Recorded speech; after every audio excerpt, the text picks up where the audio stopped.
Alright guys, we're live. We'll be going live with the show in just a little bit as we add some new people in.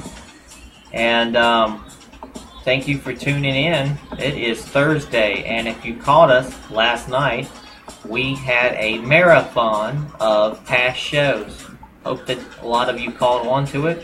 Make sure you share this to every one of your friends out there, and we're going to talk about a lot of things tonight. We're going to talk about, of course, Trump. We're going to be talking about Comey. We're going to be talking about Donald Trump Jr. We're going to be talking about McCain. We're going to be talking about, of course, Gays for Trump. We're going to be talking about the alt-right. We're going to be talking about pretty much everything under the sun. Next week, we'll be having Joby live on Skype. And if anybody hasn't noticed, on Twitter, I am now verified. So that's actually working out very well. But I'm still the good guy that everybody knew beforehand. Just share this with everybody, and I'm adding people, inviting people. We're going live in just a few moments. So thank y'all for tuning in. And of course, you can always catch these broadcasts on both my YouTube and the MAGA First News on YouTube for replays. But if you want to catch the full show, you should be checking out AmericanPoliticalRadio.com. Please share this out to everyone in your groups and let them know. We have a lot of great things coming down the pipe, and anybody I haven't spoken to in a long time, y'all go ahead and reach out to me. I'm not ignoring you. It's just the more busier I've been, the more and more that I have not been able to call everybody. If anybody knows me, I love to call people. I love to talk to people on the phone. I've just been extremely busy, just working on all sorts of different projects. So we'll be going live here in just a moment.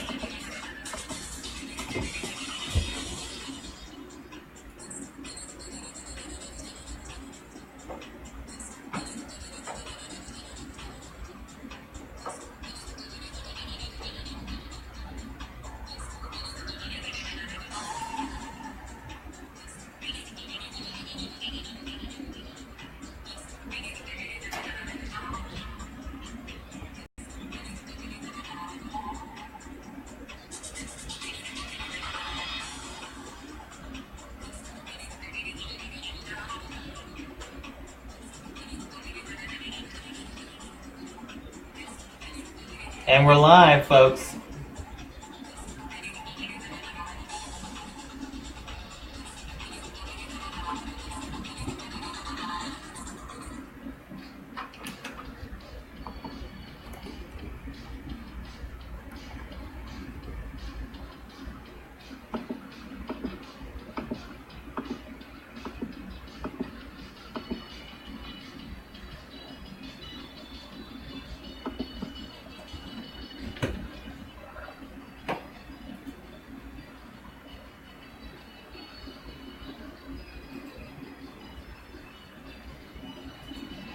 Walking away, da da da da. Have to say I'd say it anyway. I get all the tidings inside you, dying away. I've been coming for you, I'm okay. Take on me, take me.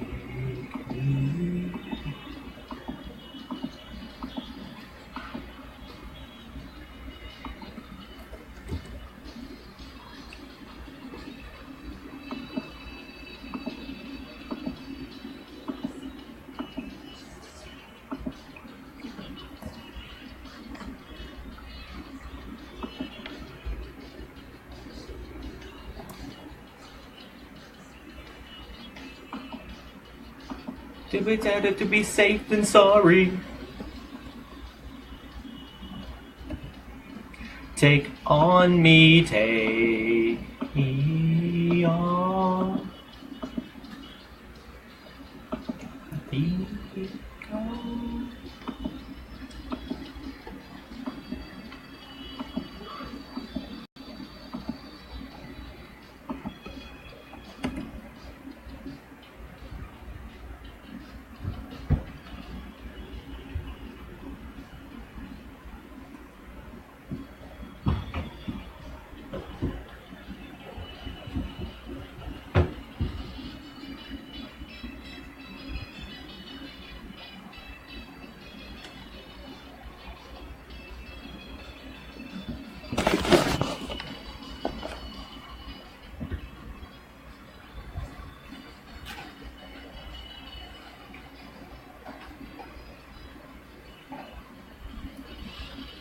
that you say you're dead alive now.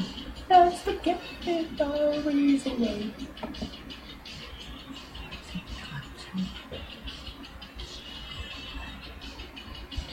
Every time for you on a day, take on me.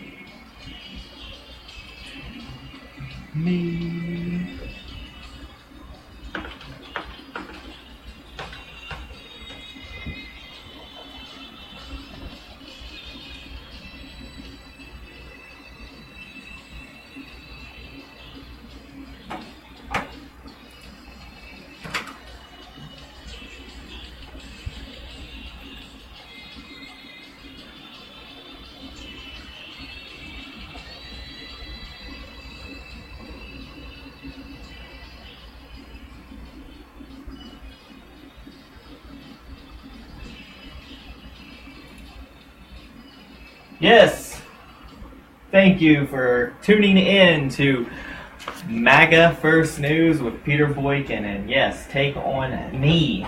Take me on. That's what I'm always saying. That's one motto I've got. And look, folks, I'm excited. I don't know if you listened last night. We had a long marathon of my past shows in case people wanted to catch up. I think it was like 8 hours, 10 hours of long, very huge marathon. So if you're tuning in, hopefully you're tuning in either through AmericanPoliticalRadio.com or you're catching me live on Facebook Live. And if you can, send out the information. Go to the Facebook Live, send it out to your local groups, and let them know that I am live. Of course, we had switched the schedule up where basically on Mondays and Thursdays, I'm live at 8 p.m. Eastern Standard Time. And I am also on replay on Wednesday. So we're going to go straight into the news today. There's a lot of information going on.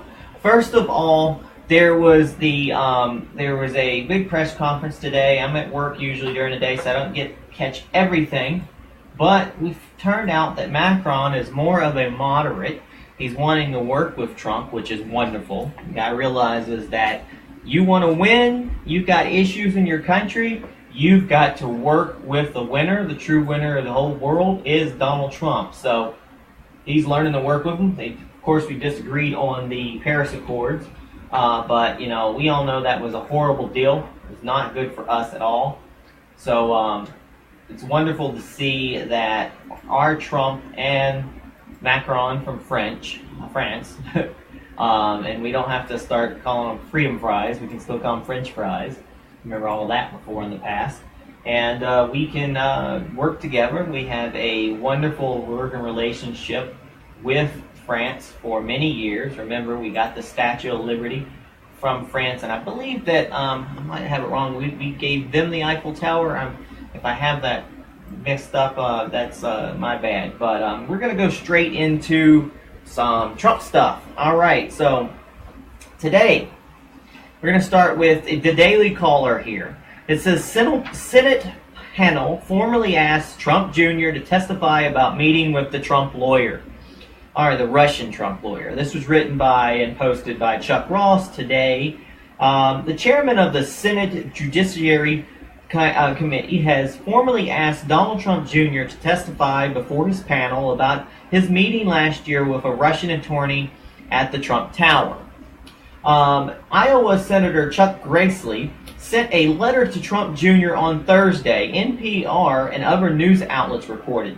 The real estate executive, who is President Trump's eldest son, said earlier this week that he's willing to testify under oath about his meeting with the lawyer Natalia Vinskinaski. There is no way I'll pronounce her name wrong. All right. Totally was wonderful that Donald Trump Jr. actually released the emails that he had. There was some analyzation of those emails, and it kind of seems like they really were setting things up, and we're going to go into it after I read this. So, of course, CNN, fake news, whatever, reported earlier on Thursday that Grassley planned to issue the hearing invitation and would issue a subpoena if necessary. which pretty much means they're going to do it. All right, so Trump Jr.'s meeting with, whatever, that long name, whatever, we'll just call her Wiesel, which occurred on June 9th of 2016, long time ago, has led to accusations from Trump's critics that the campaign attempted to collude with the Russian government. Which, all this time they've been trying to collude. The best they can come up with is a nothing burger meal of nothing, a nothing burger lunch that amounts to nothing, and that's the best they got. I mean, really, that is the best they have. So it's crazy. So Trump released his emails, which he had asked to meet with the Russian government attorney, the quote Russian government attorney, who wanted to provide damaging information about Hillary Clinton. Why wouldn't you deny that? I mean, who else wants to not find out some more damaging stuff about her? But she kind of damages herself, so it's kind of no needing to even bother. But Trump Jr. told the intermediary, a music publicist named Rob Goldstone, of the offer, "I love it. I love it too." Great response, makes sense. Goldstone contacted Trump Jr. on June 3rd, saying that a Russian oligarch or whatever had, I don't even know how to say that, oligarch, had offered to provide the the anti-Clinton dirt. This is obviously very high level and sensitive information, but is part of Russia and its government support for Mr. Trump, Goldstone wrote, adding that his clients, the Agrilov family, were behind the effort. The Trumps and the Agrilovs were partners for the 2013 Miss Universe pageant held in Moscow. Oh boy, collusion, ooh. So Trump Jr. and Goldstone eventually set June 9th as the date of their meeting. Trump Jr.'s father-in-law, Jared Kushner, I gotta stop there. Have you ever heard Kushner talk? I have never heard Kushner actually talk. I've been wondering what the guy sounds like. Let me know. If you'll send me a recording if y'all have ever heard this man speak. I have never heard him speak. So Jared Kushner and campaign chairman Paul Manafort also attended a 20-minute session. So both Trump Jr. and Wiesel, whatever, have claimed that the Russian attorney did not provide any information about Clinton. Instead, she lobbied for the Magnitsky Act, a sanctions law that impacted one of her clients, a Russian businessman named Denis Katsyev. Trump Jr. said that while he would have probably handled the meeting request differently now, he believes he did nothing wrong by hearing out someone offering about a political opponent during a heated political campaign. I don't see anything wrong with it neither, folks. I mean, they're going to try to pull these nothing burger laws or whatever. All of a sudden, the liberals all start worrying about law, when it's, somebody on the Trump camp that might be committing a crime. But they completely ignore when it's, Hillary doing all the law breaking. So here's another one. It says broadcasters obsessed with, and here's what I was talking about. Broadcasters obsess over Trump Jr., but they ignore Hillary Clinton's Russia uranium scandal. We talked about it the other day, he says. One gets 62 minutes of coverage in 4 days and the other 3 minutes in 2 years. And it says in this November 4th file photo, one thing, that looked pretty good. Donald Trump Jr. campaigns for his father, Republican presidential candidate Donald Trump Jr. in Gilbert, Arizona. Donald Trump Jr. has long been his father's id, the brawler who has helped, fuel the campaign. It says this is by Jennifer Harper of the Washington Times, published today on July 13th. So they were obsessed. ABC, CBS, NBC News shows have been dominated by one subject this week. Donald Trump Jr.'s 2016 meeting with a Russian lawyer at Trump Tower. A meeting that which apparently no favors, money, or meaningful information was exchanged, writes analyst Jeffrey Dickinson in a new study for newsbusters.org. a conservative press watchdog. So, in the past 4 nights, the big three networks devoted over 62 minutes of airtime to Mr. Trump's story, he said, after tabulating the content of the coverage. But those same news sources all but ignored Hillary Clinton's Russia uranium scandal 2 years ago, the analyst noted. The total airtime for this subject amounted to a grand total of 3 minutes during the entire 2-year period, Mr. Dickens found. 3 minutes on Russia when it comes to doing with Hillary.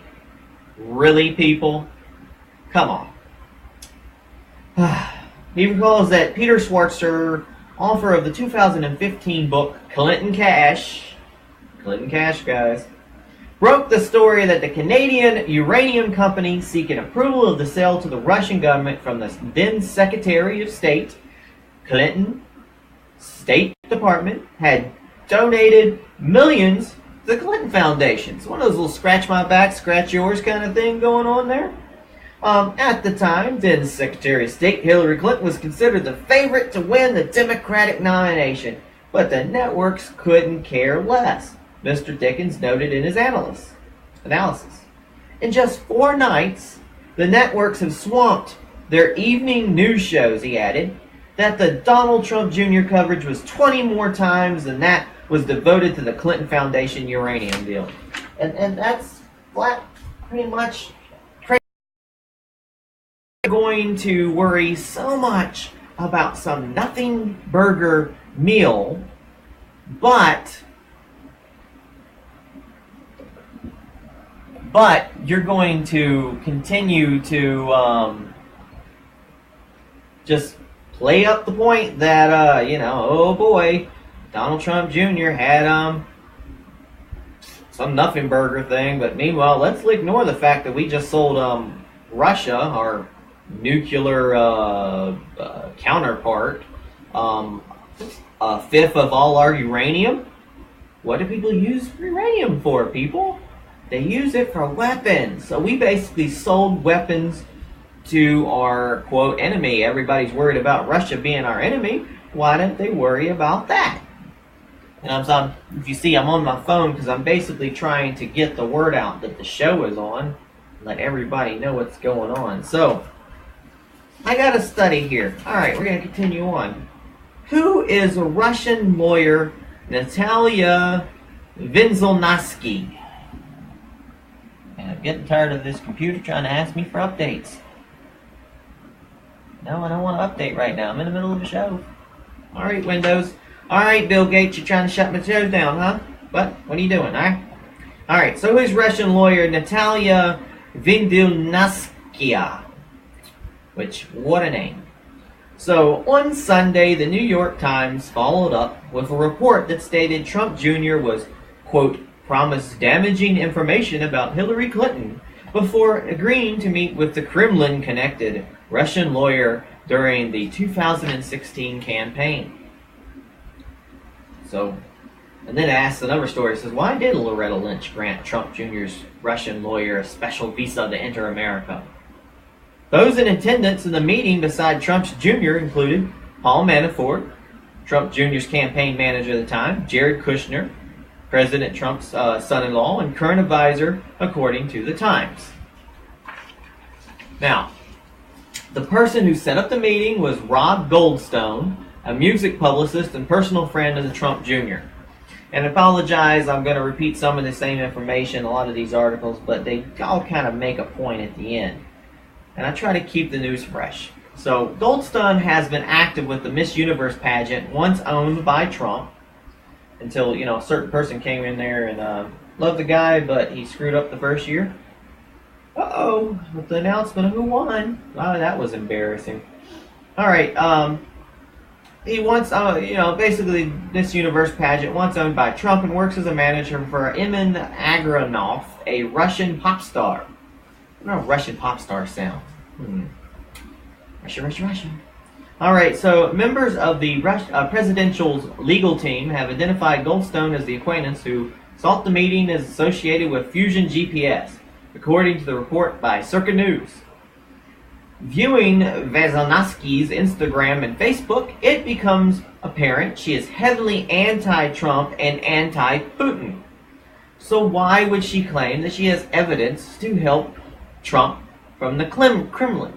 It becomes quickly obvious that something is not right and does not add up. So note to oneself, before you meet with people, verify and check their Twitter and Instagrams. So definitely got to check that, folks. It's one off the check mark right there. So there's a full, it's basically said you can see Facebook's full thing right there, but you have to read the article. This article is therealstrategy.com. Who is Russian lawyer Natalia Vitskanovsky? All right, so the article she posted was entitled "New York Attorney General Trump University as a straight-up fraud case video regarding the investigation into Trump University for fraud." So, yeah, not a good person to be dealing with. Here's where things get weird. Like it ain't already weird, people. But here's when things get really weird, and what the mainstream media is refusing to talk about. Not me, though. Not only is she adamantly anti-Trump, but she is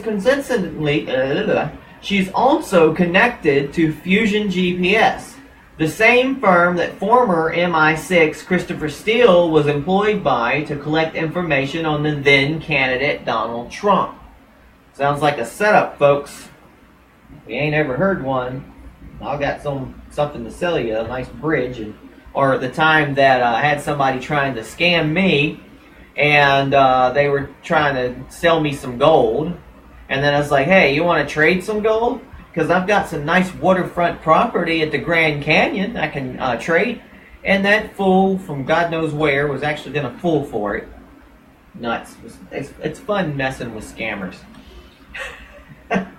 So, according to Vezanaski's affidavit filed in New York in January 2016, she managed to get special permission to enter the United States after having been denied a visa.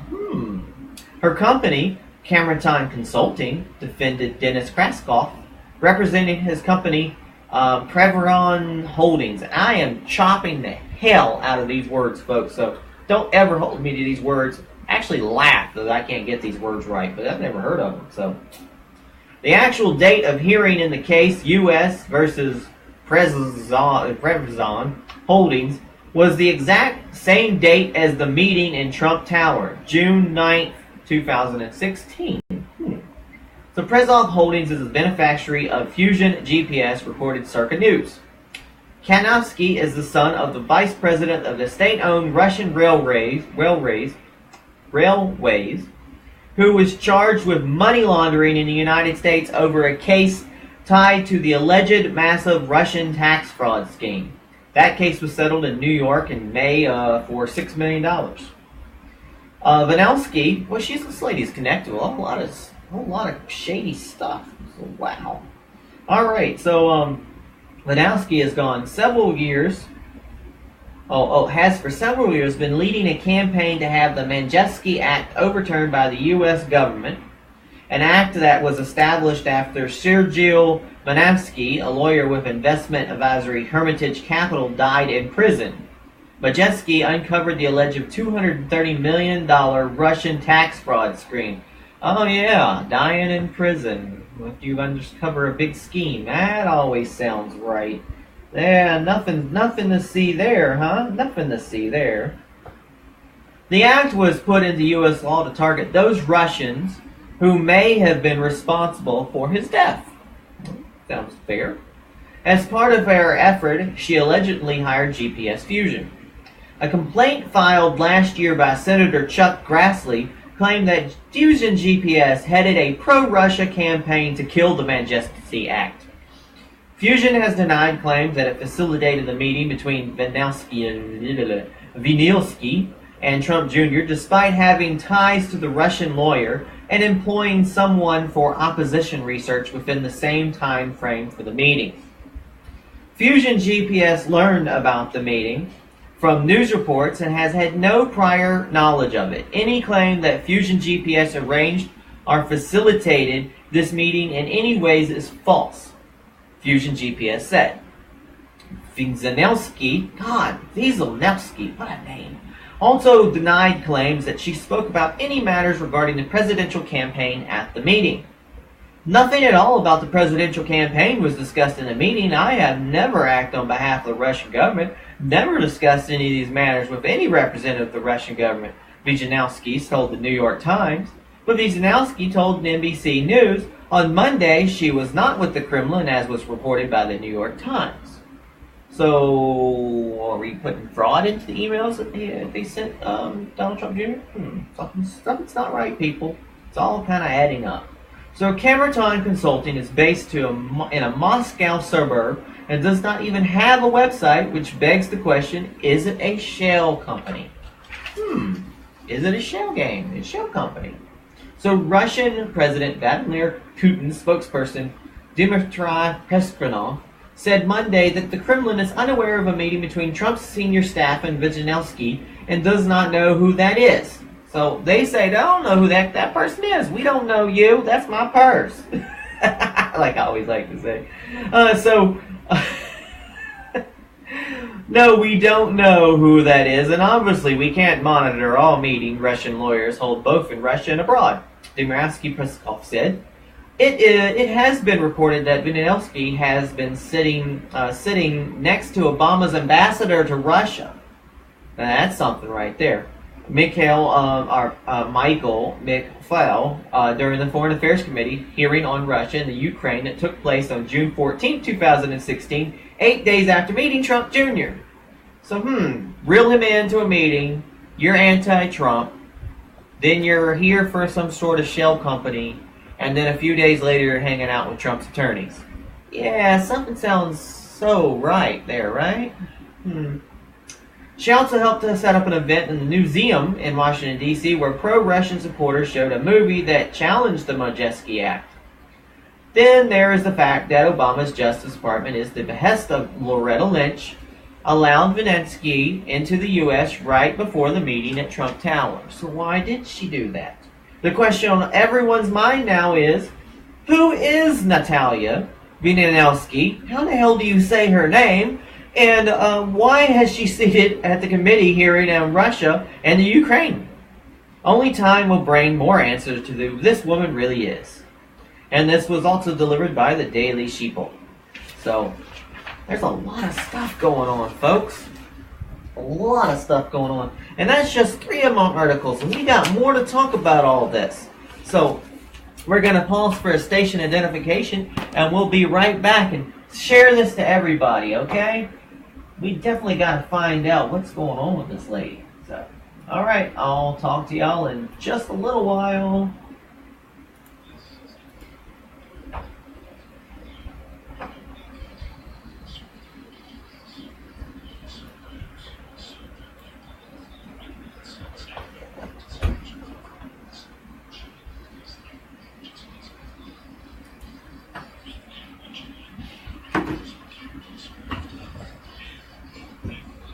Thanks for tuning in, guys.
God bless America.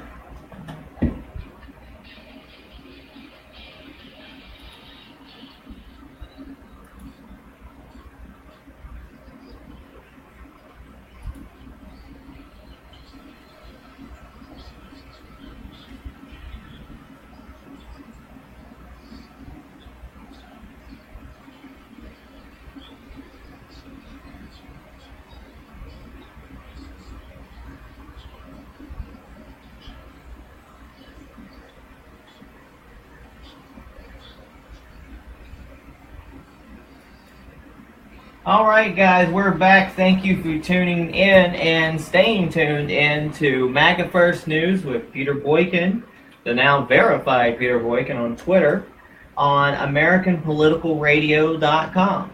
And I'm going to take a look right here, and I'm on my live view on Facebook, and I just want to check out the if anybody's been doing any comments. And then I want to do a shout out to the people who are commenting.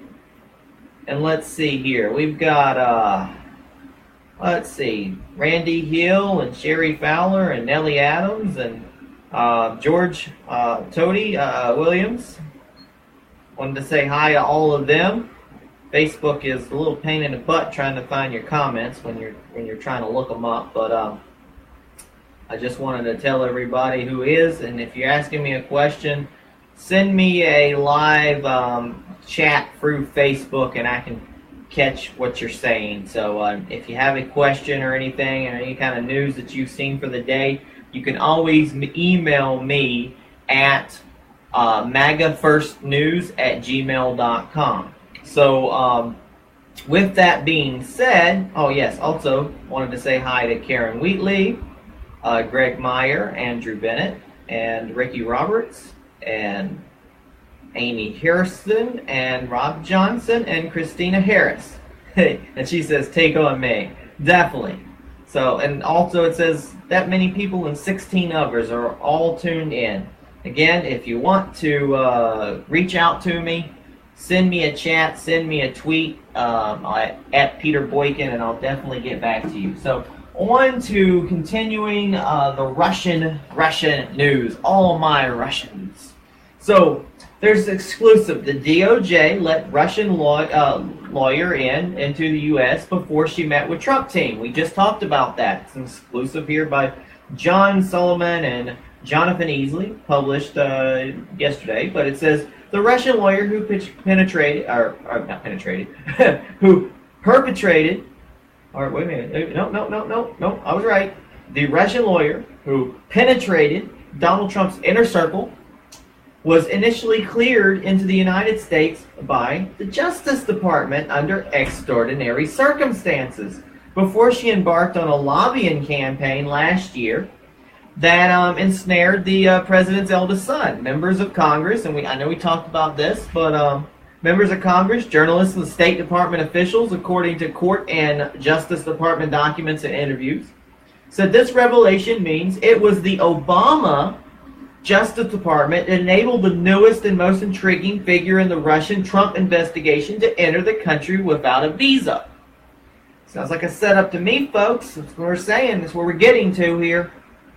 So later, a series of events between an intermediary and the attorney and the Trump campaign ultimately led to the controversy surrounding Donald Trump Jr. Again, all this time, they've tried hard to find information about Trump. So what did they do? They had to go out and set up and create some sort of fake news, basically to get them all involved with this lady. It was all basically fake news, and it's coming out, folks. We personally do not care for fake news.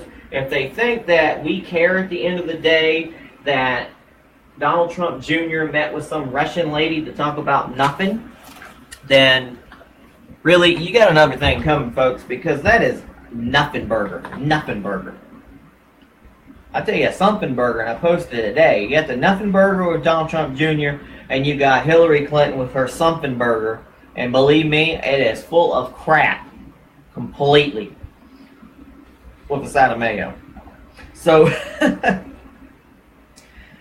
Just 5 days after meeting in June 2016 at Trump Tower with Trump Jr., Trump's son-in-law Jared Kushner, and then Trump campaign manager Paul Manafort, Moscow attorney Natalia and here's her name again, Natalia Vinzelansky, showed up in Washington in front of a row of Foreign Affairs Committee hearing on Russia policy. Video footage of the hearing shows. She's also engaged in a pro-Russia lobbying campaign and attended an event at a museum in Washington, D.C. This lady was busy for somebody running around with no visa. So, where Russian supporters showed a movie that challenged the underpinnings of the U.S. human rights law known as the Magnitsky Act, which Russian President Vladimir Putin has reviled and tried to reverse. So, the Magnitsky Act imposed financial and other sanctions on Russia for alleged human rights violation connected to the death of a Russian lawyer who claimed to uncover fraud during Putin's reign. Russia retaliated after the law was passed in 2012 by suspending Americans' ability to adopt Russian children, which is kind of sad there, because children need, but we do have our own children that need adoption. A big issue of foster children and stuff in the area that I live in now. But some people want to adopt foreign children. That's on them. At least 5 congressional staffers and State Department officials attended that movie showing, according to the Foreign Agent Registration Act complaint filed with the Justice Department about Vendelsky's efforts.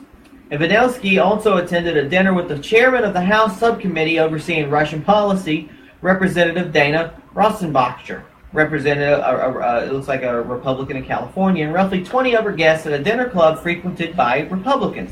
This woman was really trying to get herself involved in a lot of stuff. People do this kind of stuff for very, very mixed motives. So we all kind of see what's going on. She's trolling. Seems like she's trolling the Republican Party, trying to get people involved. But for Russian, they had all this. I think what's going on here is that people don't understand that the Obama administration, deep state, whatever you want to call it, really trying to pull some strings, and they're really trying to set us up from the beginning. And that's why they started pulling this Russian stuff like over and over and over again. And they just keep doing it, and the media is on their side, unfortunately. It's fake news, CNN, and all that mess. So in an interview with the Hill on Wednesday, Rohrabacher said, "There was a dinner at the Capitol Hill Club here with about 20 people. I think I was the only congressman there. They were talking about the Magnitsky case, but that wasn't just the topic. There was a lot of other things going on, so I think she was there, but I don't remember any type of conversation with her between us, but I understand she was at the table." Rohrabacher said he believed Vinzelskaya and her U.S. colleagues, which included former Representative Donald Deliums, a Democrat from California, were lobbying other lawmakers, might as well be filmmakers because they're making up stuff, to reverse the Magnitsky Act and restore the ability of Americans to adopt Russian children that Moscow had suspended. I don't think this was very heavy lobbied at all compared with the other issues we dealt with, he said. As for his former congressional colleagues, Deliums, Rohrabacher said he recalled having a conversation about the Magnitsky Act and the adoption issue. So Ronald and I like each other. I have to believe he was hired. It was a hired lobbyist, but I don't know. Vendelsky, did not return a call seeking comment Wednesday at her Moscow office.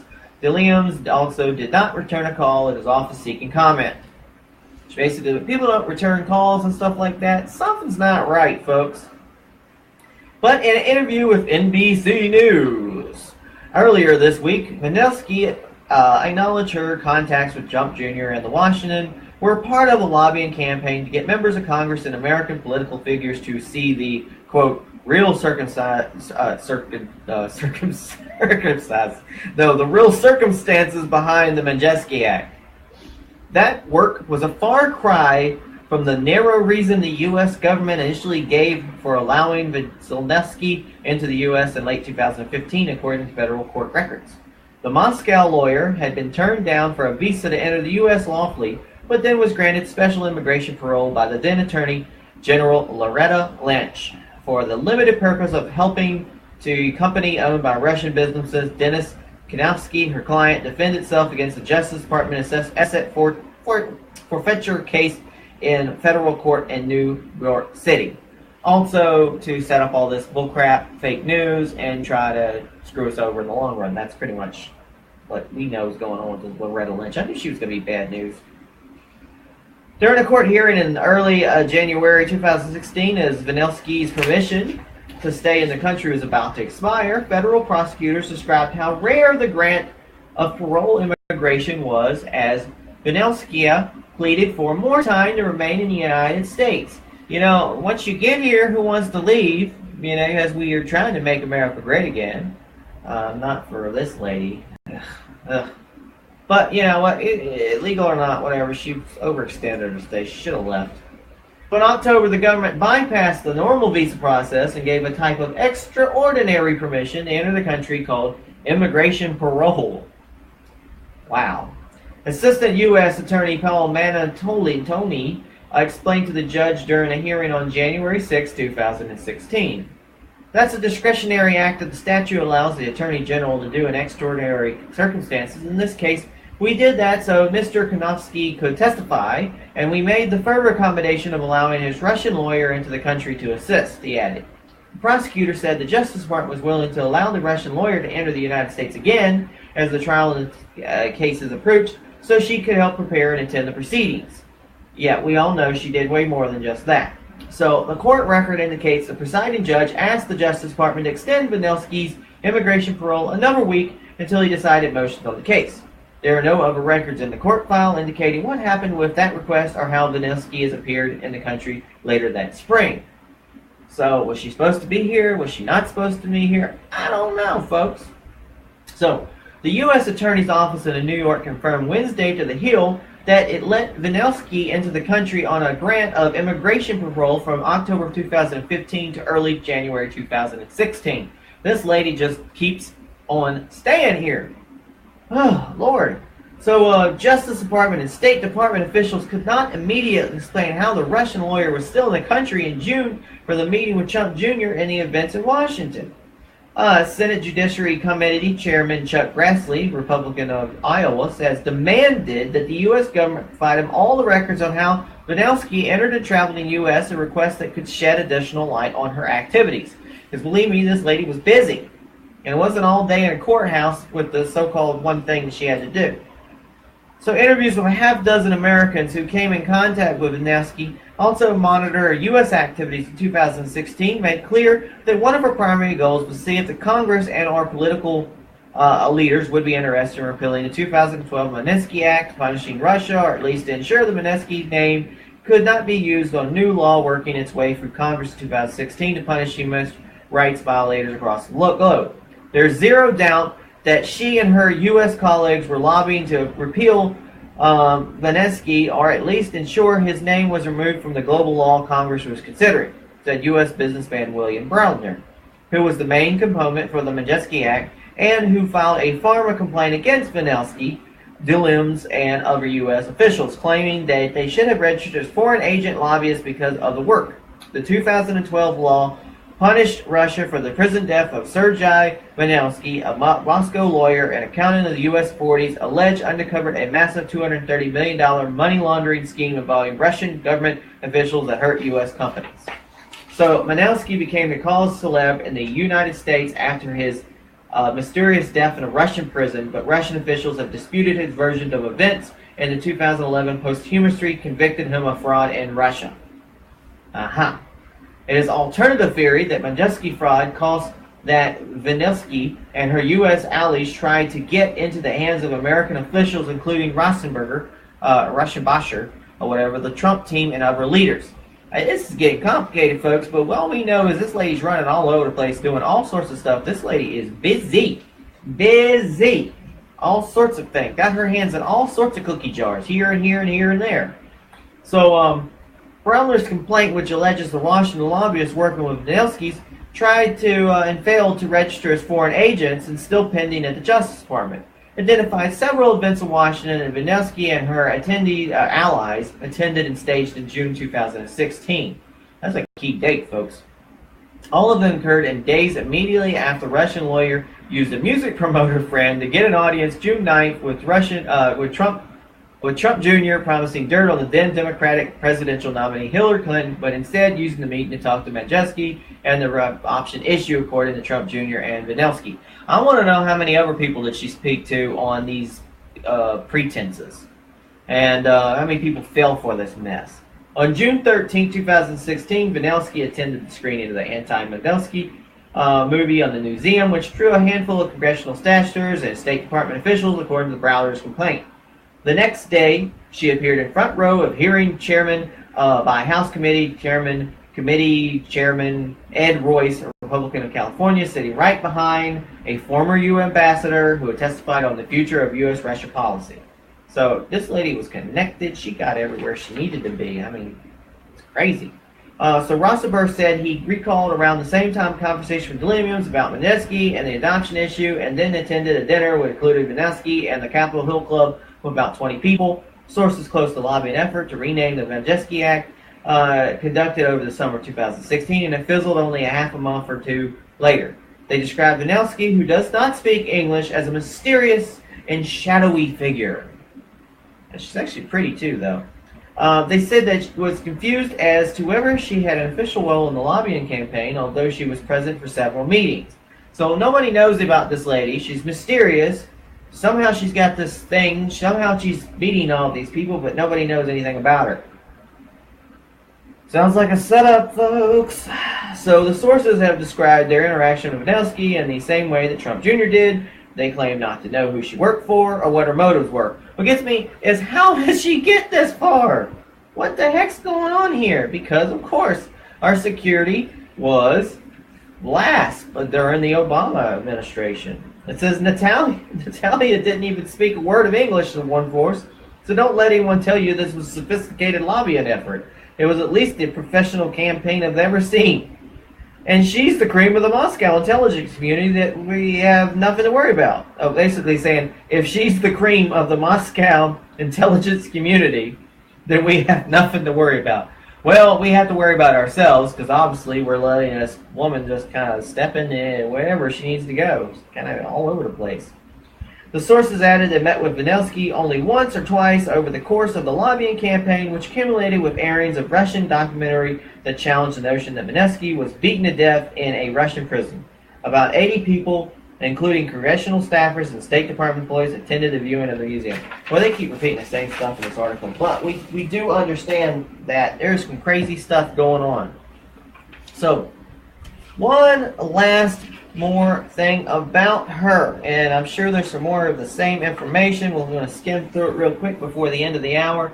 Yes, this has been the Russian Hour and the Donald Trump Jr. Hour. Thank you, but I'm hoping that you can hear this and kind of figure something out of what's going on with this whole mess. All right, so on with this last article here. So it says, Obama DOJ let the Russian lawyer into the U.S. without a visa under extraordinary circumstances before she met with Donald Trump Jr. In July 2016, Donald Trump Jr. met with a 42-year-old Russian attorney named Natalia. All right, and we're going to reference her as Italian. Whoops, I dropped my paper here. Who had promised to damage information about the then candidate Hillary Clinton. One of her father's contacts, music publicist named Rob, blah, blah, blah, U.S. Pageant person, her father, richest, he's the 51, her father.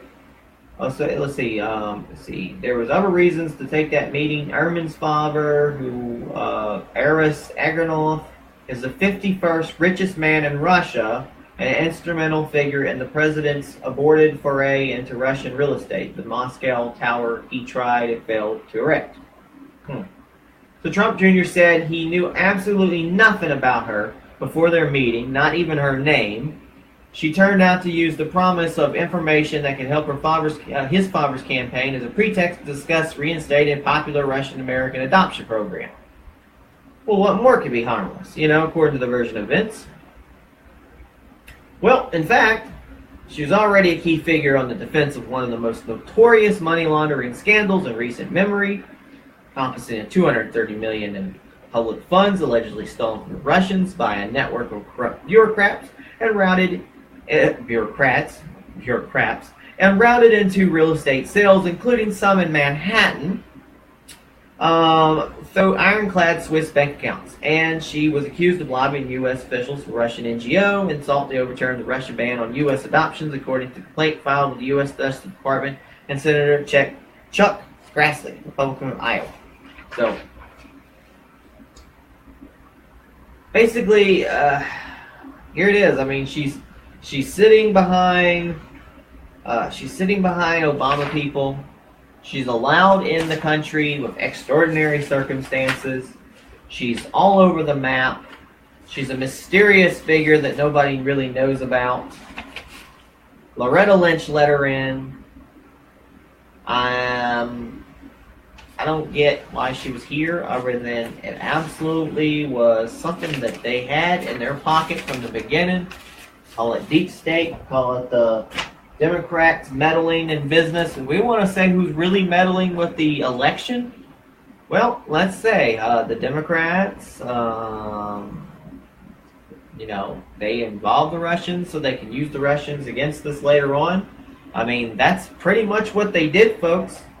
So, again, I mean, it's like Russian attorney Natalia met with the Russian Trump, the President Trump's son, Donald Trump Jr., to talk about potentially damaged information. It was all bullcrap. And there it was with Natasha sitting behind MC Fuel at the Foreign Affairs Committee hearing on Russia. So she was there. She's playing both sides. She's got anti-Trump stuff, anti-Putin stuff, posing as a agent. Everybody's kind of going back and forth. They really either met her or didn't meet her, and if they met her, they didn't know anything about her. But somehow she was placed in strategic places to make people look bad. So what we think is, did Barack Obama set up an inside job, a background job? But it's clear that she's an advocate of the Russian adoption initiatives. But we don't know why she's attending these hearings. Other than what we think is she's basically fake news. She's there to plant and make things look bad, and the media is on to it, and they jumped on it. It's a story. It's the Russian connection that continues on. And with that, I am done with that Russian story today. We will continue with the last hour, and we'll just continue and talk about various other subjects. All right, so stay tuned, share it to your folks. I'm going to pause for a station identification, and we'll be right back after these clearly not Russian messages.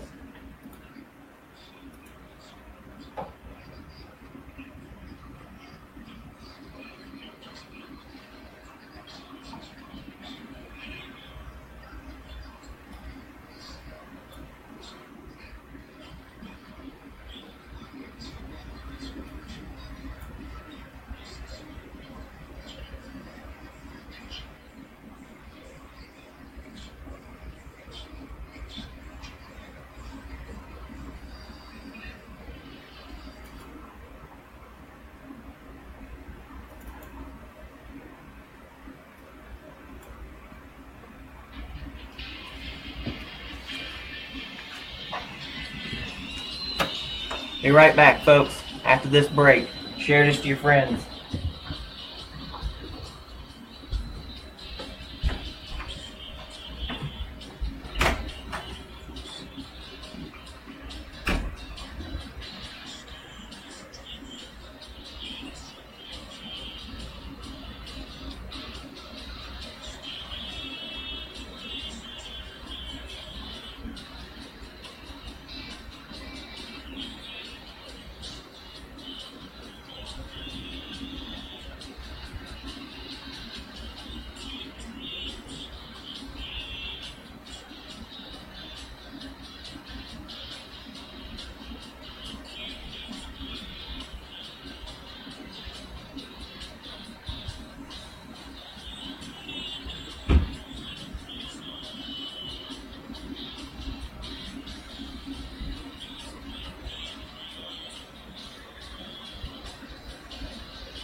Thanks for tuning in, guys. Y'all see this broadcast right after the. You're gonna see this broadcast right after we upload it to YouTube after the show. And feel free when you watch it later on. You can always fast forward for the slow parts if you want. With the wonders of Facebook Live.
America's great again.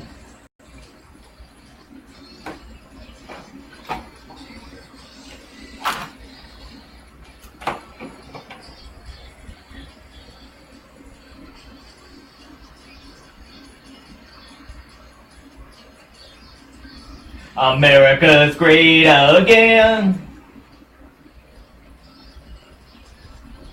America's great.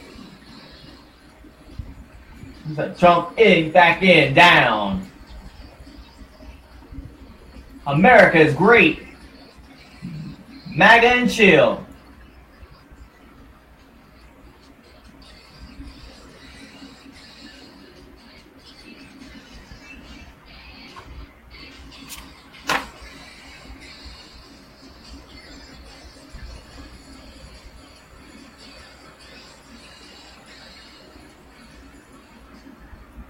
I love it. America is great. And thank you for tuning into the second hour and final hour of MAGA's First News with Peter Boykin on American Political Radio. In the first hour, we talked about Donald Trump Jr., we talked about Russia, we talked about Donald Trump Jr., we talked about Russia, and we filled in as much. You see how kind of, over and over and over and over again that was about the same information? Well, that's how it is on the mainstream media, over and over and over again. So we've got plenty of our news talks, but most of it dominated by Trump Russia. So here we go. Here's some more. So apparently we got today Trump said Putin wanted Hillary to win the election. Now, that's a new one.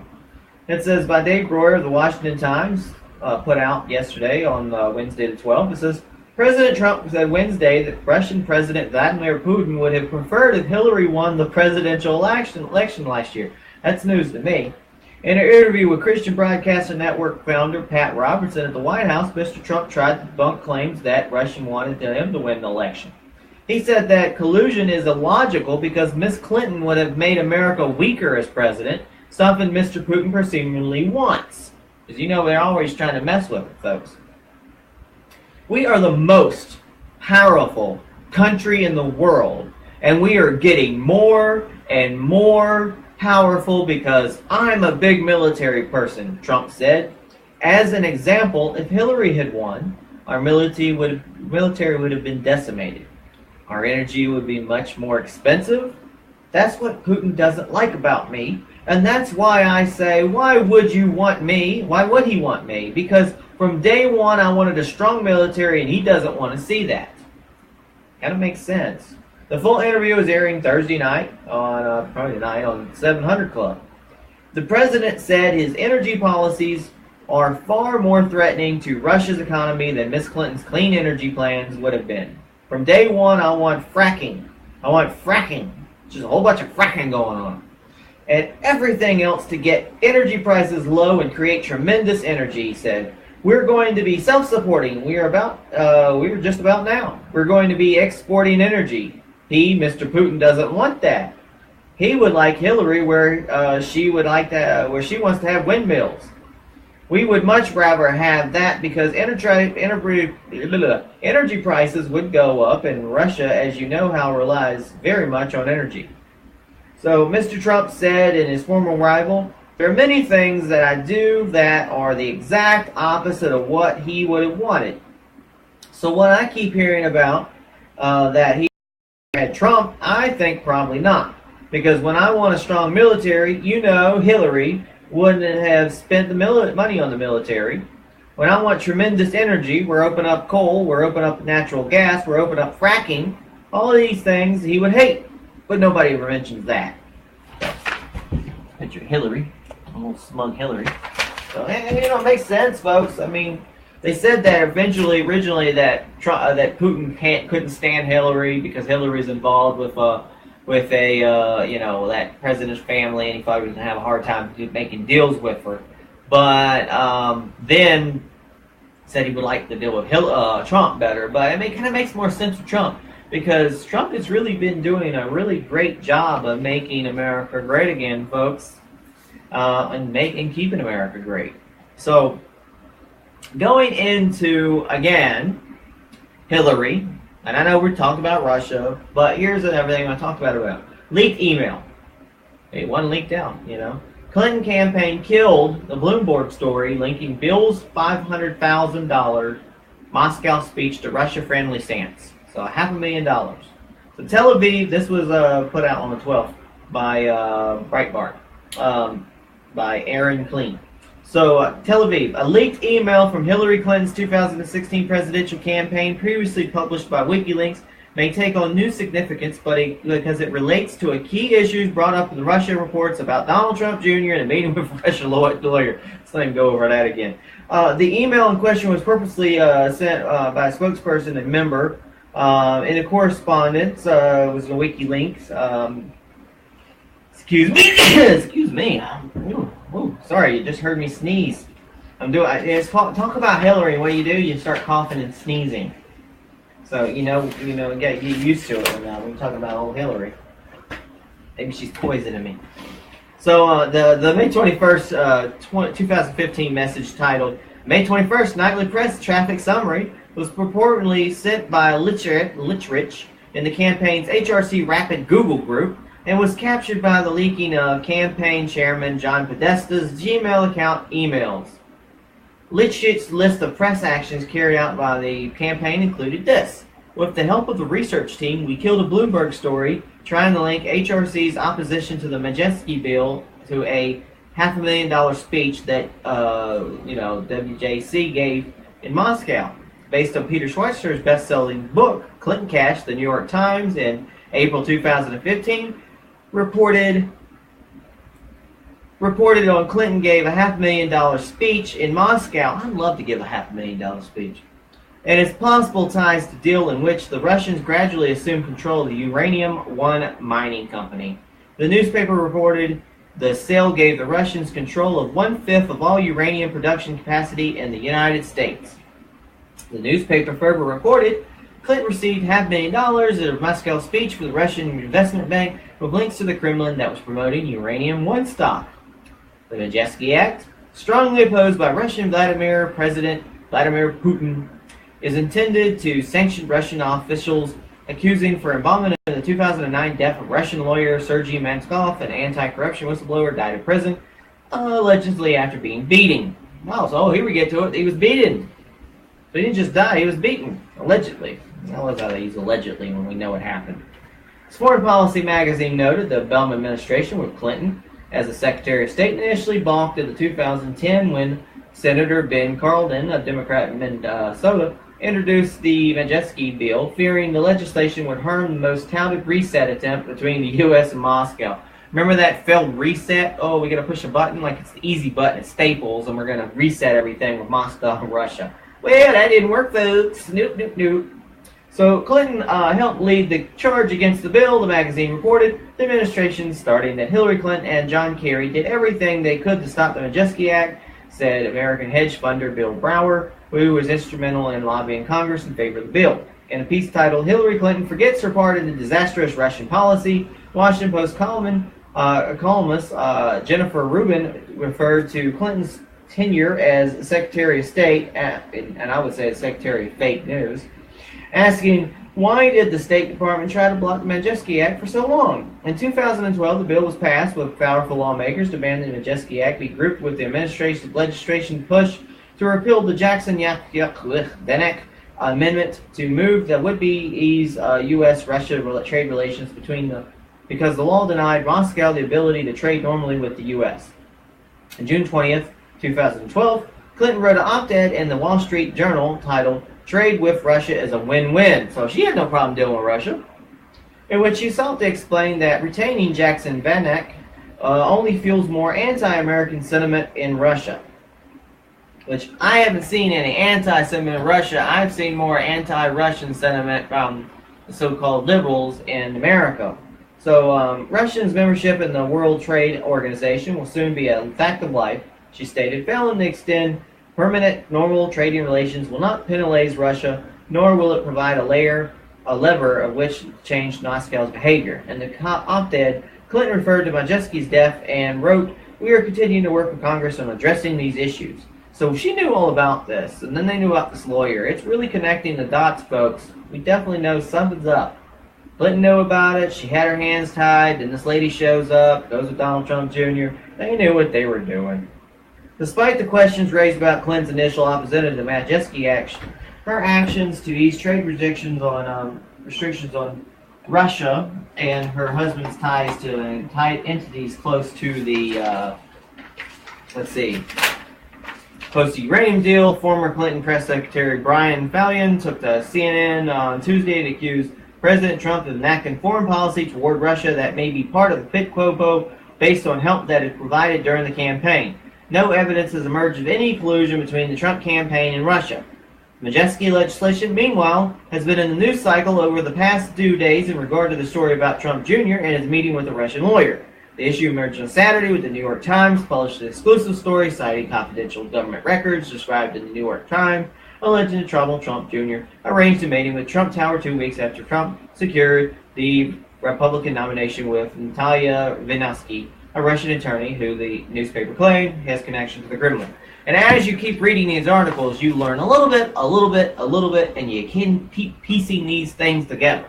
So look at the timeline. It happened. There was the act. Clinton was involved with it. They covered up the fact that they had $500,000. It covered up the fact of the uranium ore, and that was all done. And then she was working with Russia. That was working fine. Then all of a sudden, Trump gets the nomination. So what do? They pull this lady to come, and then she has a meeting with Donald Trump Jr. Trump becomes president. They can't find anything else. Now they've got enough. Now they pull this crap out of the blue, and all of a sudden there's a Russian connection. Sounds all set up to me, folks.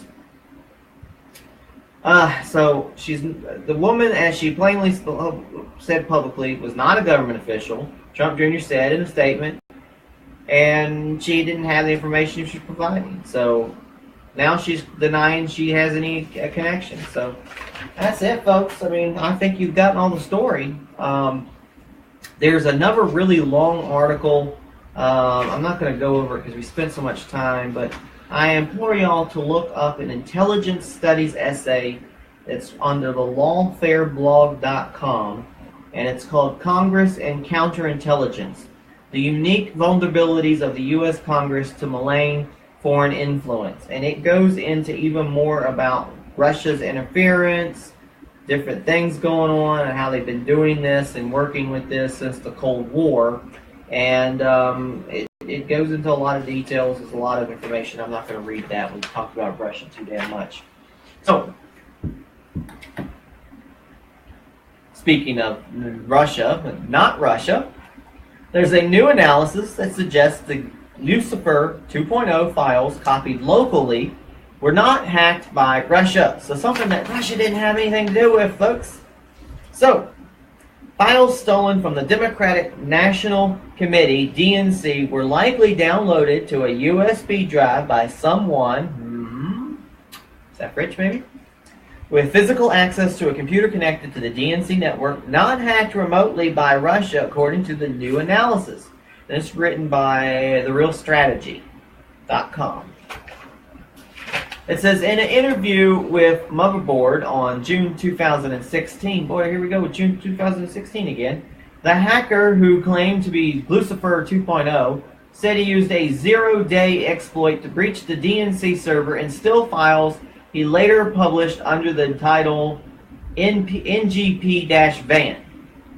The leak was quickly attributed to the Russian government. However, a document published Sunday by an individual known as the forensicer, I was about to say the fornicator, but the forensicator shows how the 7-zip file published by Lucifer 2.0 was transferred at a speed of 23 megabytes per second, making it unlikely that initial data transfer could have been done remotely over the internet. Makes sense, that's pretty high speed.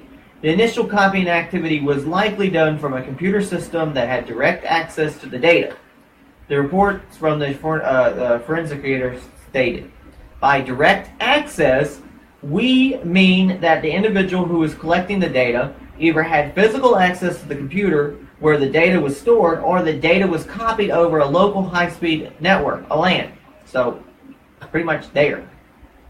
For his analysis, the forensicer looked at the data from the JZip file, which showed the RAR files were built on September 1st, 2016, while the other files were last modified on July 5th, 2016. When the RAR files are unpacked using a program called WinRAR, their timestamps were preserved from the date they were transferred. The timestamps of the RAR files were relative times, while the times recorded in the JZip files are absolute times, recorded in Coordinated Universal Time, UTC. Yes, I know it's a lot of mumbo-jumbo, but when it comes down to it, this kind of stuff is pretty much what determines cases and things. So it's pretty much determined it's not Russia that did this. It was an inside job. And we all kind of know who that inside job probably was. So the forensicator found that the RAR files were adjusted to Eastern Standard Time, and they fall into the same range as the last modified times through the directories archived in the RAR files. Therefore, the forensicator concludes that the files were built on a computer system where the Eastern Daylight Savings time zone settings was enforced, meaning that the system was most likely located on the east coast of the United States, Washington, D.C. The forensicator then generated a list of the files stored to that date and were last modified, and imported the list of the Excel spreadsheet. Analyzing the files by date last modified, he observed that the last modified dates were clustered together in a 14-minute time frame period on July 5th, 2016. The analysis of the metadata Also found a majority of the time it took for the files to be copied, 12 minutes and 48 seconds, and the 14 minutes and 15 seconds was allocated in time gaps that appear between several top-level files and directories. The forensicator concluded that this indicated the files were chosen from a much larger collection of files. Estimating the transfer speed of the files published by Glucifer, the forensicator concluded that if the 1.98 gigabyte JZip archive published by Glucifer was copied at a rate of 22.6 megabytes per second, and all the time gaps were attributed to additional file copying, the initial file copy would be 10 times larger, or 19.3 gigabytes. And this was also delivered by the Daily Sheeple. So what we're finding out here, folks, by looking into real data, that it was not Russia, folks. So it ties into this study, and like I was saying, Seth Rich. And we all just had the memorial about Seth Rich the other day. New metadata analysis bolsters likelihood that Seth Rich copied and leaked the DNC emails, not the Russians. So this article was printed from newstarget.com. The article's date, 7/12, new metadata analysis bolstered likelihood that Seth Rich copied and leaked the DNC emails, not the Russians. A newly released metadata analysis of Democratic National Committee files that were eventually published by the Glucifer 2.0 persona were not, quote, hacked by the, quote, Russians, but instead were most likely downloaded locally by someone who had physical access to the DNC's computer system. The findings provide additional evidence that someone within the DNC, like murdered staffer Seth Rich, for example, was responsible for stealing very sensitive and damaging internal information that was later passed on to others, including WikiLeaks, to be released to the public online. So, as reported by and now we know why people who are like, whistleblowers don't want to come back to the United States. Nobody wants to get killed by some person on the street that nobody wants to come and find. Was probably took out at the hospital because they didn't get the job done the first time around, and where were the cameras? We don't know what's going on. All I know is people conspiracy theory, but the data doesn't lie. You got to look into it. I have a master's degree in IT security and a master's degree in e-commerce and entrepreneurship and a bachelor's degree in web design and an associate degree in computer networking. Want to hire me? Okay. I know what I'm talking about. I know it's a lot of mumbo jumbo for people out there, but this is adding up, folks. So as reported by Disobedient Media, a document provided to the website that was published by an independent IT researcher known as a forensicator indicated that the individual who downloaded the data likely utilized a USB drive to copy the files. The groundbreaking, which makes me wonder if there's a USB file out there with all of Hillary's emails. Maybe.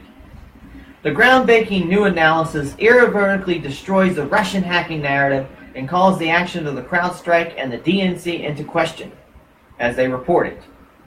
To review, the DNC hired CrowdStrike to assess who, if anyone, hacked into the political organization's computers and was therefore responsible for the release of embarrassing emails last summer during the Democratic National Convention, as well as the hack of emails belonging to Hillary Clinton's campaign manager, John Podesta. Both of these, we have been repeatedly told, were the product of Russian hacking, according to CrowdStrike, which of course was hired by the DNC. The FBI, by contrast, was never given access to the DNC's computers, which is strange in and of itself. But there have always been problems with the narrative, as the Daily Caller noted in June.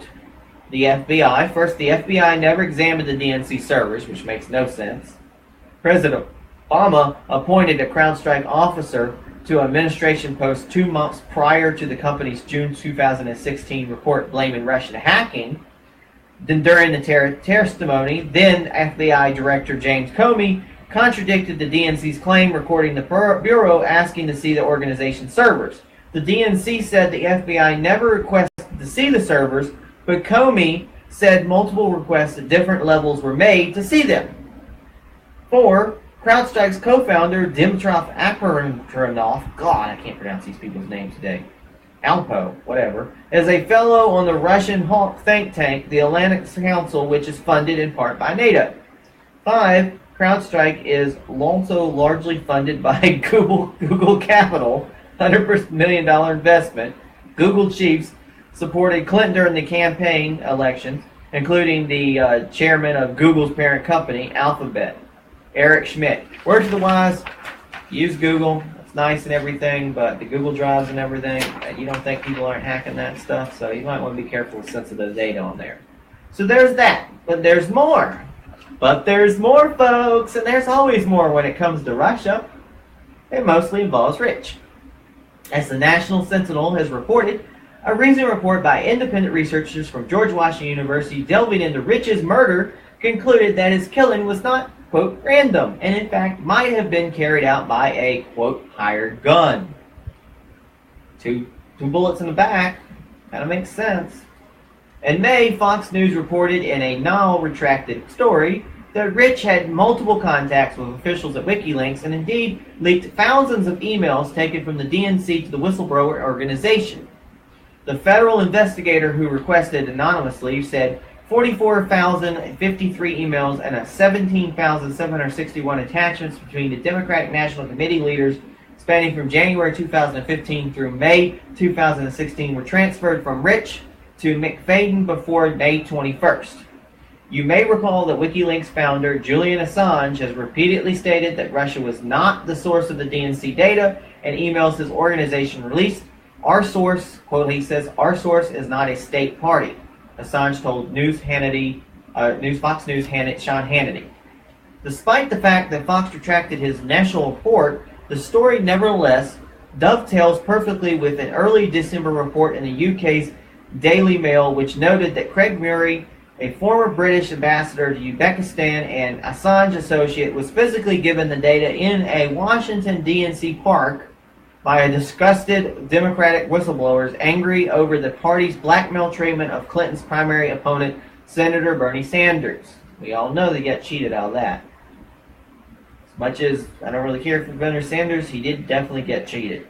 Finally, legendary hacker Kim Dotcom has claimed publicly that Rich was the one who supplied the DNC emails and documents to WikiLeaks. Now, thanks to the forensicer, another piece of evidence supporting the case that Rich, or someone within the DNC itself, was responsible for stealing data and passing it off to third parties, so it would be revealed to the world and not Russian hackers. So, folks, we know what's going on here. So we're going to pause for station identification for the last 30 minutes of our program, and I thank y'all for tuning in.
Off the highways, across the coast, down below, down there, everywhere.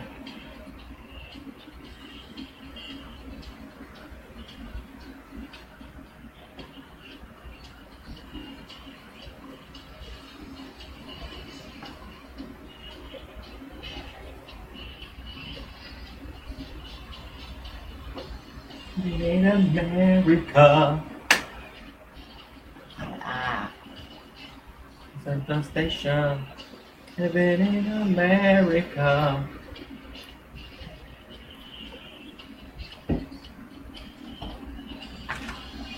America.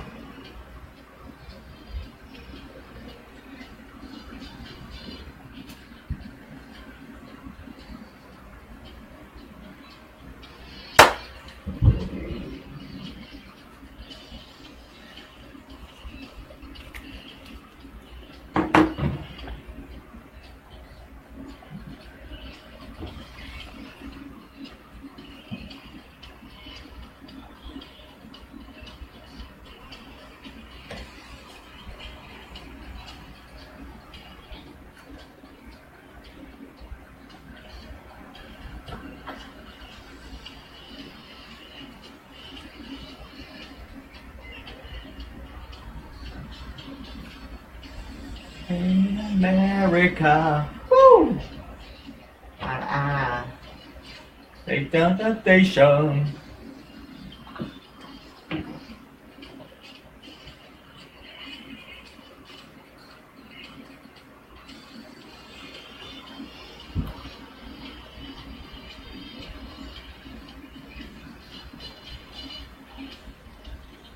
In America.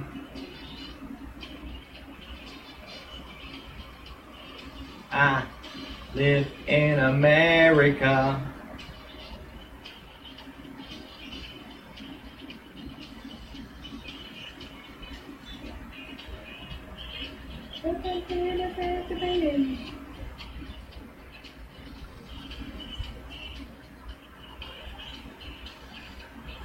New York Knicks, Detroit City, Dallas,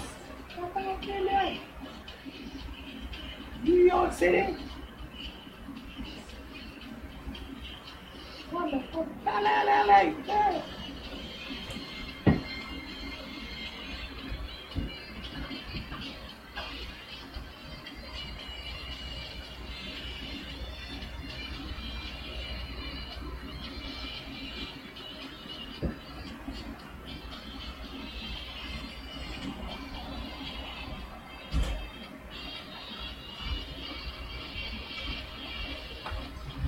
Live in America.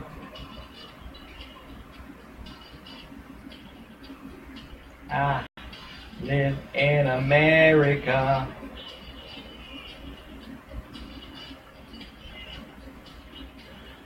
Live in America.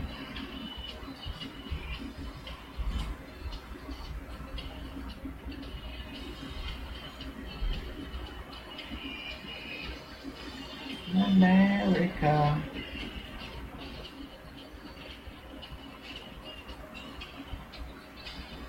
In America.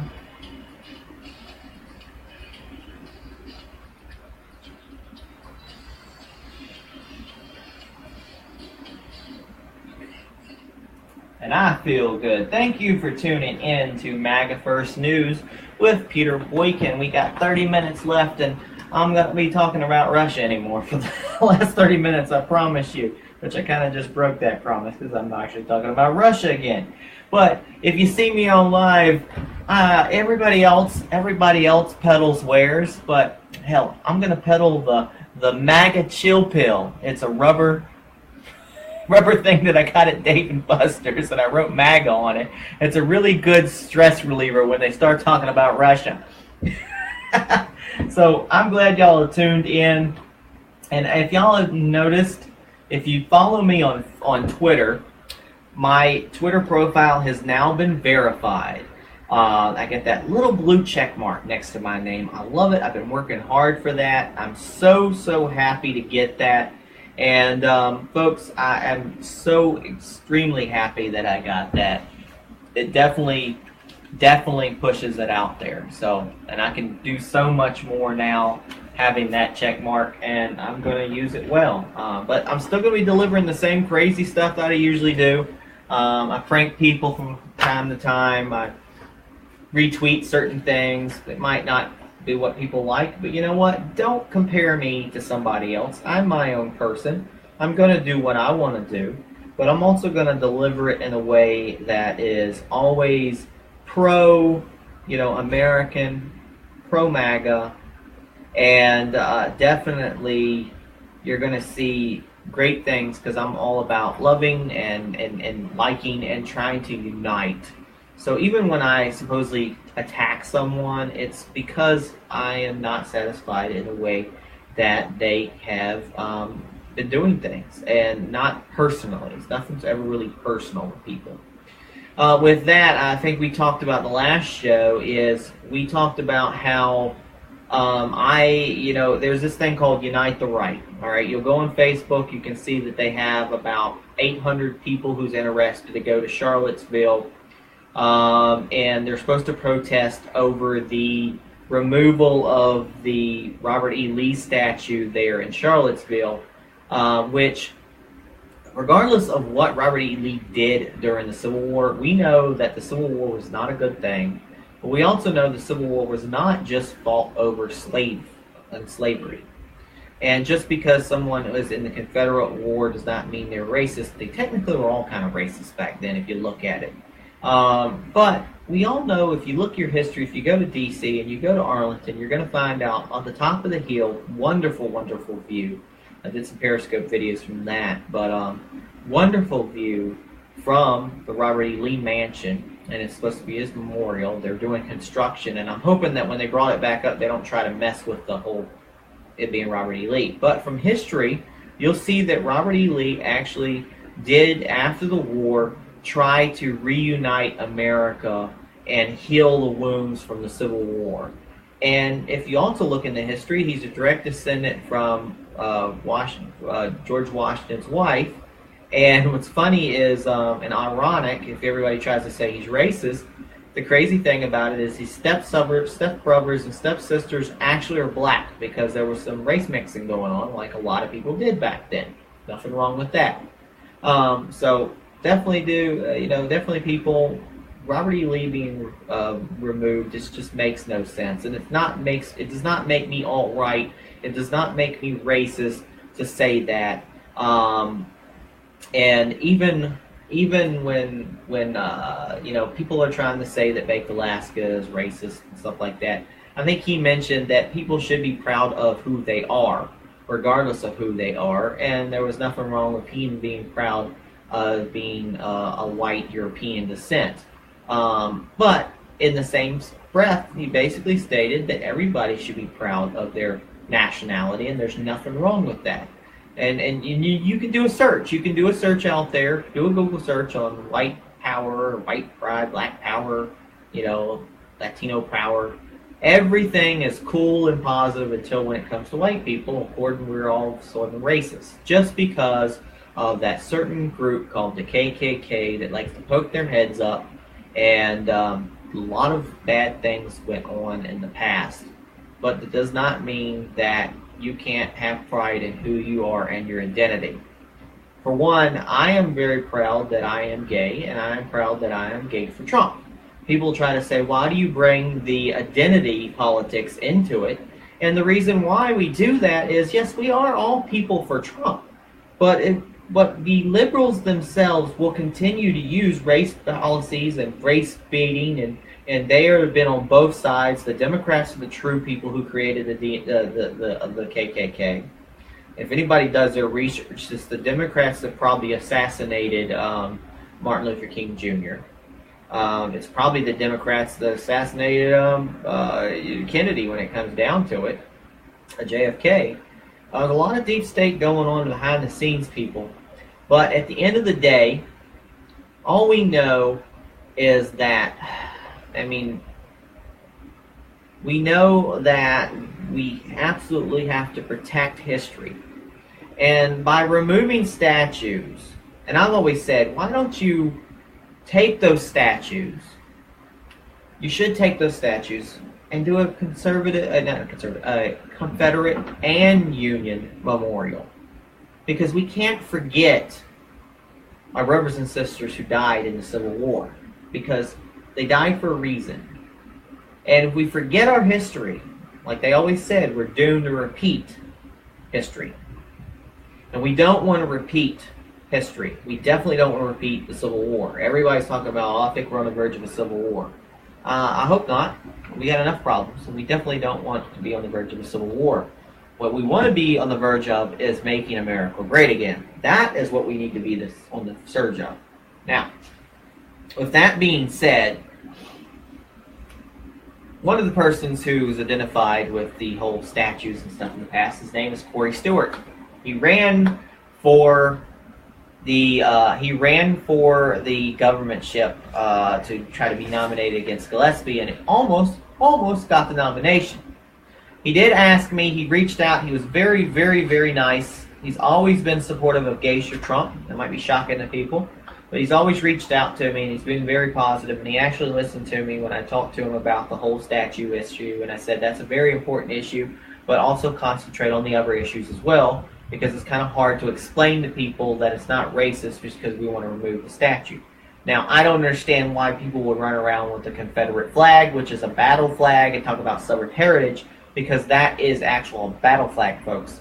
It's not the good message out there. It's sort of like the liberal gays with theirs. They don't know how to deliver a message well. But Corey Stewart is eyeing the Senate run against Tim Kaine. He actually said he's going to do it now. This was back in June 14th, where he said he might challenge. But he is going to challenge Senator Tim Kaine in the 2018. And I've already tweeted him and tried to message him and say he's got our support 100%. Geisha Trump, he's been wonderful for us. I've got a couple of other people. I'm in talks with Bobby Lawrence, who's also running for Senate. And there's someone else in Tennessee that I might be going for.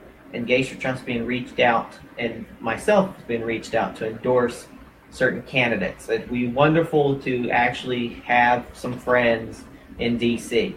And definitely her friend.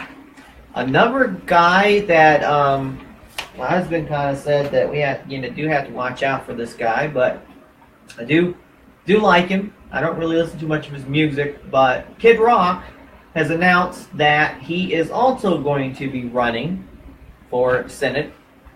My husband was worried that he might be running around with the Confederate flag around the White House and stuff, which might not be a very good thing. But I think Kid Rock can do a good job.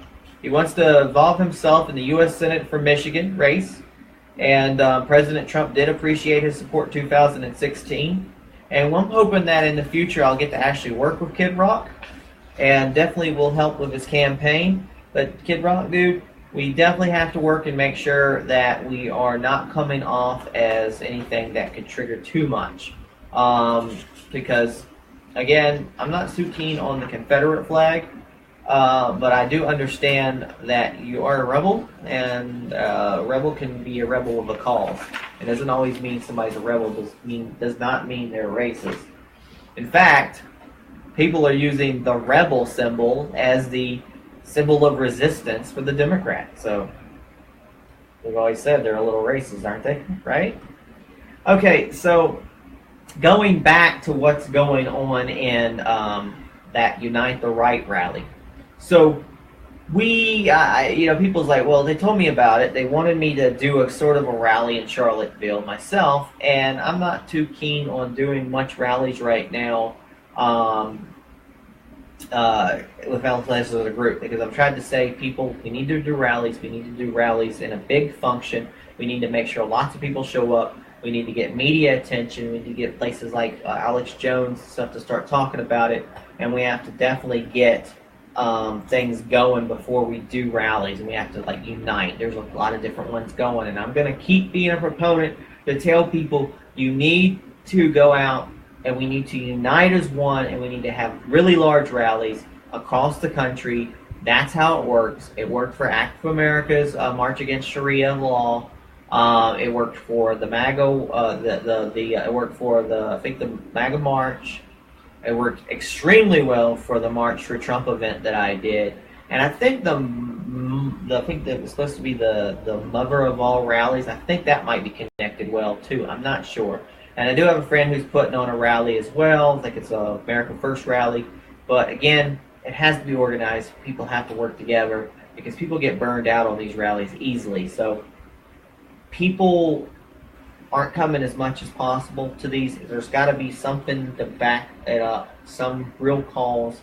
I found out that you actually really have to find something strong to get people to come out. because a lot of people in the Republican Party do not come out and function. And it's sad, they don't come to your local GOPs. They only come out to vote. There's a low voter turnout during the midterms.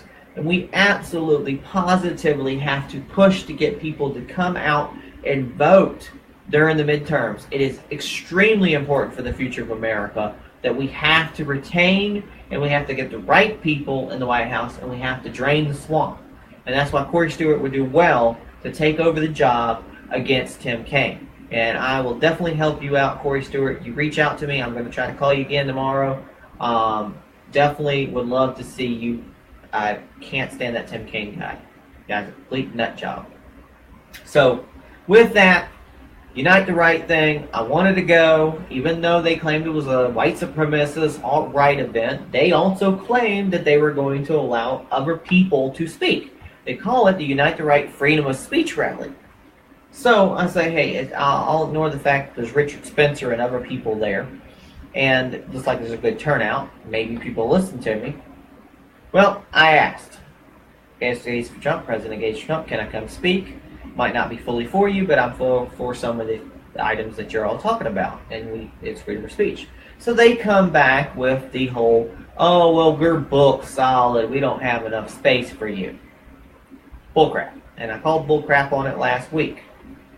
So I get a lot of people on the page, and it's sad, it seems like the alt-right, a lot of the alt-right have called all gays degenerates. I don't like that at all. I am now seeing that the alt-right is a maximum amount of people, the true alt-right colors. And they are a fringe group that are not really good for the Republican Party. They should not be a part of the Republican Party. In fact, the true alt-right is like the Antifa of the left. So they are the Antifa. So it's really alt-right versus Antifa. I don't have anything to deal with that. If they're not going to let me speak, then they truly have shown, and from what I've seen from those people calling me degenerate, being me on the same side of them, I could completely understand if they want to say that maybe some of the liberal gays that they've dealt with are degenerates.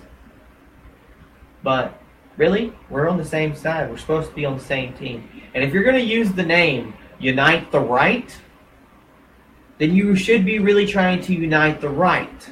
But in case, guess what? You're only uniting the alt-right. And I'm going to continue to harp on that.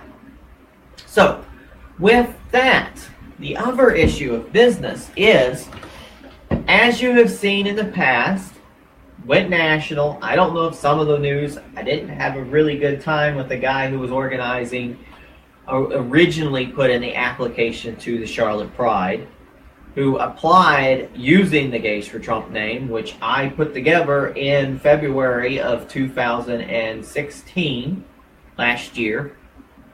Nobody else had really used Gays for Trump, other than a couple times in hashtags, a couple of people on Twitter, but nobody really tried to organize it. So I really was the one who really organized Gays for Trump.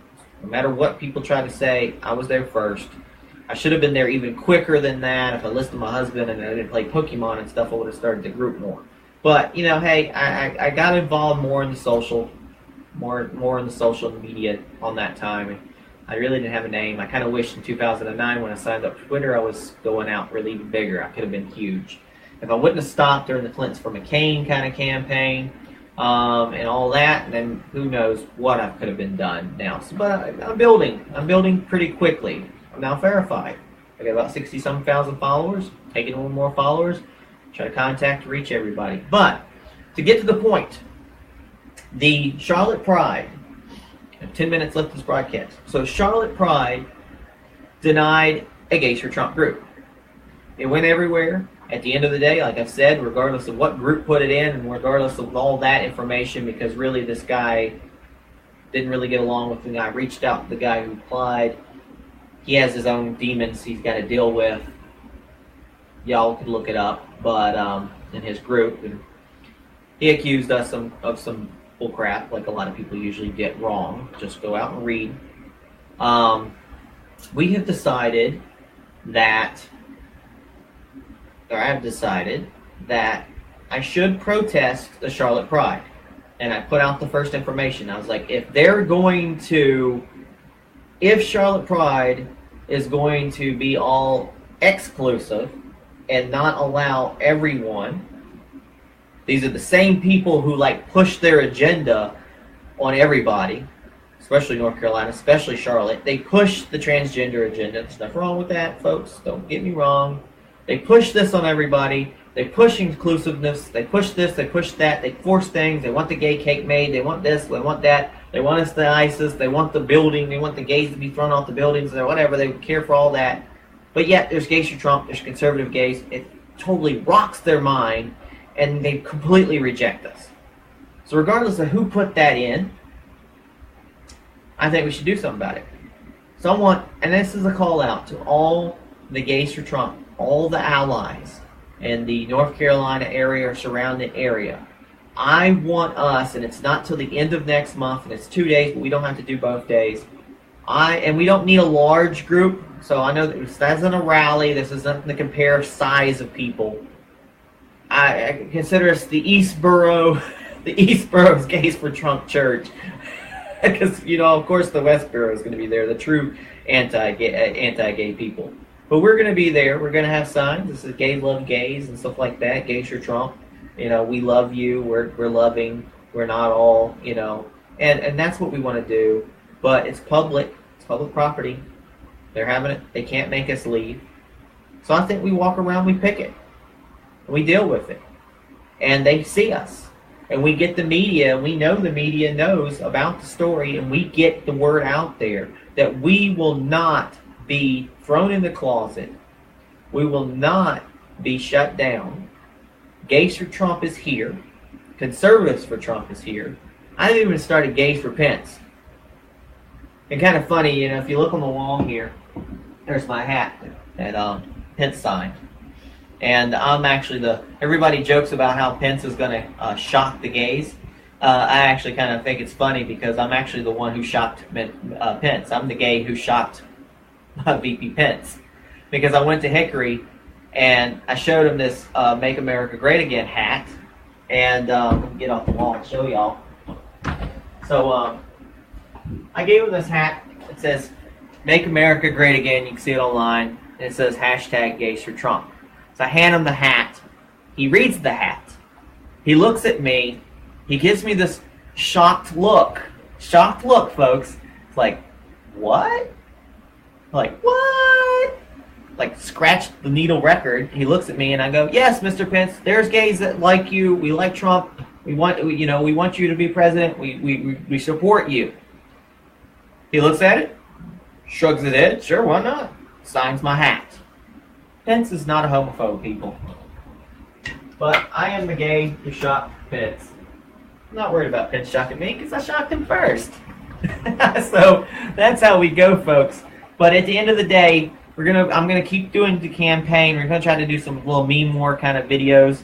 I'm gonna put it out there. That's my main goal next. There's other things that I'm working on the back burners too, that I turned over some other people to work on. But my main goal for the Gays for Trump this year is to protest at the Charlotte Pride. And hopefully this will send a signal to every Gays for Trump out there that we will not be denied. So I'm also going to try to put in a float at the North Carolina Duke Pride, and we'll see if we get denied for that. But if not, we'll definitely have a booth, and I'll be pushing for that. All right, if you want to help us out, and I'll tell you about the GoFundMe. The GoFundMe is GoFundMe.com/Gays for Trump. And you'll notice that it's earned $14,000 in the last 10 months. But if you read it, you will notice that those funds were collected in a 10-month period. We use those for billboards. We got 3 billboards in North Carolina. We got 2 in Orlando to honor the dead in the nightclub. I went to multiple rallies. It helped with a lot of that. It helped with a lot of the expenses putting into advertisement and everything, and got us toward the deplorables as well. So all of that money's been spent for previous projects. And definitely, if you want to help out with the protests and everything, buying material, if you go to the GoFundMe.com/GaysForTrump and help us out, that'll be definitely helpful. And any little bit you want to give, $5 minimum, more the better. So it's going to be some cost involved to get things going. And definitely, if you want to support the show, you can do it through there as well. I'll probably set up a GoFundMe or something for this show as well in the future. But if you want to try it out, help me as much as possible. Also, that's about all we got for folks today. And I just wanted to thank everybody for listening in to MAGA First News with Peter Boykin. And I wanted to do one other shout out. And it's pretty sad that Baked Alaska doesn't follow me anymore on Twitter, but I wanted to shout out to my top 20 followers on Twitter. I got number 1, Britney Spears. Number 2, Gavin McGinnis. Number 3, Denise D'Souza. Number 4, Antonia Sabata Jr. I got the Shock 89 restaurant. I don't know what that's about. I got number 6, Ryan Heens. I got 7, Crowdfire, wonderful app. Number 8, Angelo Ray Gomez. Number 9, Anthony Marlowe. Number 10, Bill Mitchell. Number 11, John Levine. Number 12, Mona Salma.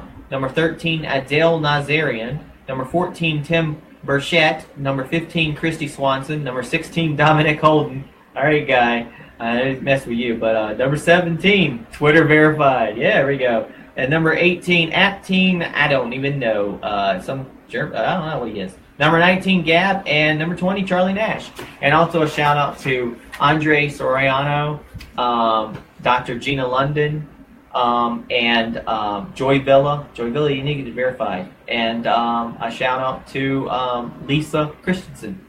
Thank you very much for coming out that last rally. So y'all have a great day. Thank you for tuning in to MAGA First News with Peter Boykin. And we'll be live on Monday, hopefully with Jovi, who got attacked at the after the Malu event last week, and we'll have his GoFundMe and everything. So stay tuned. See me on Twitter @Peter Boykin, or join @MAGA First News on APR Radio. Talk to you soon.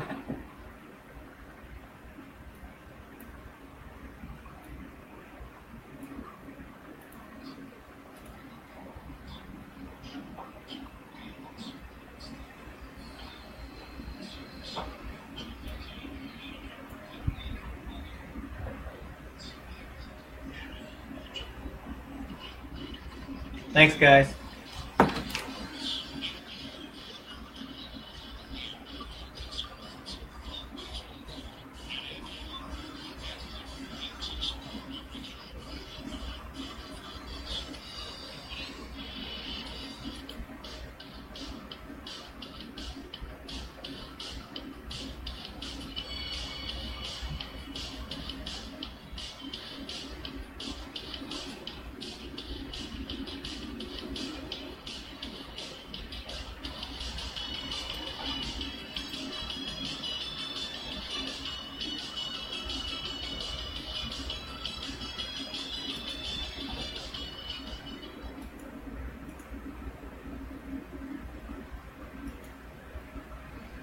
Thanks, guys. Tune in anytime.